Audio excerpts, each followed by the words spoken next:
আমরা দিয়ে দিন সাইড দে দেখি আসসালামু আলাইকুম আগে হয়ে যাও গাইন এই লইতে ঠান্ডা দিনের পার্টি আমাদের সাইড দে বলে নাই বল মুরগি বাদে কবুতর কিসে আজকে বাদাম হইব বাদাম হইব দেখা যাক কিভাবে সেটা কতটুকু খাইতে পারে মুন্নাফের লাগি তুইছি কবুতর মুন্নাফে বলে কবুতর খুব একটা পছন্দ করে বেশি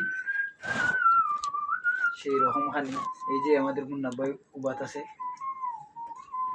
আমাদের আবু দাদা আসেন আমাদের সোহাগ ভাই এর মাঝে আছি তোমাদের মঞ্চে সুমন সরকার সুমন সরকার হল কবে আগামীতে সৌদি আরব ইলেকশনে হার হয়ে যাবে তোমরা যদি সবাই যদি অনুমতি দেও সরকার লাগাইছে দেন বাদ দিতাম মানে আমি এটা মুন্নার লাহান না তা